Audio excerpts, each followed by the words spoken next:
لو انت ظبطت سعراتك بالظبط مش هتحبس ميه كتير. كده هتيجي في فتره الكت هتبقى طبعا في تركيز على البروتين برضو عشان تزيد ماسلز، هتبقى قرفان. نرجع تاني معاكم تاني كابتن ميدو.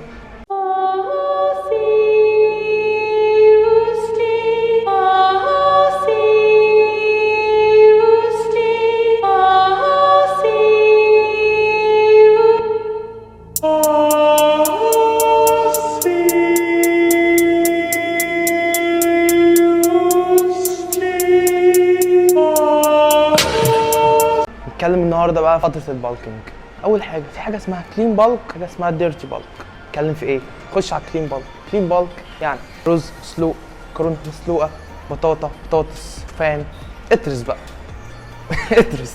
ديرتي بالك يعني بقى زيوت على دهون خلطه كده. وانا بقول لكم يعني يا ريت تبقوا كلين بالك مش ديرتي بالك، بعيدا بقى عن الزحمه والصوت دوشه دي. اتكلم تاني بقى كلين بالك. كلين بالك احسن حاجه بالنسبه لك لازم تكون مظبط سعرات جسمك علشان توصل شيب كويس بتاعك. اكيد طبعا مش كل الناس بتبقى ثابته على كلين بالك، بيبقى مثلا مره او مرتين في الاسبوع بيبقى فيه ديرتي كده، بس برضو حاول تظبط سعراتك بالظبط عشان توصل شيب كويس بتاعك. كمان لو انت ظبطت سعراتك بالظبط مش هتحبس ميه كتير، وانت اي نعم طبعا لازم تحبس ميه كتير في فتره البالكينج، بس لو انت مظبط سعراتك كلها مش هيبقى في حبس ميه في الجسم.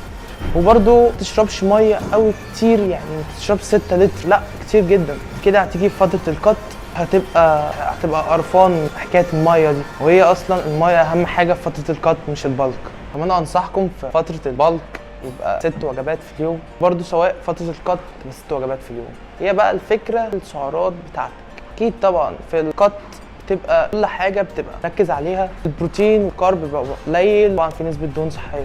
انما بقى البالكينج بيبقى سواء ديرتي او كلين. الديرتي بيبقى التركيز كله على الكارب، طبعا في تركيز على البروتين برضو عشان تزيد ماسلز. والديرتي بالك بيبقى 50% دهون زائد 30% كارب زائد 20% بروتين.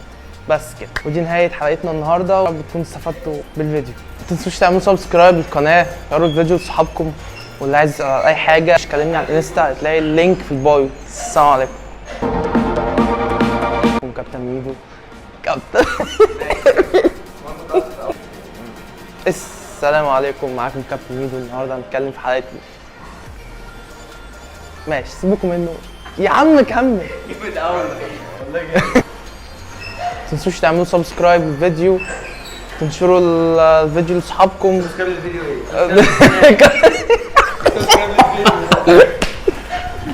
ايه؟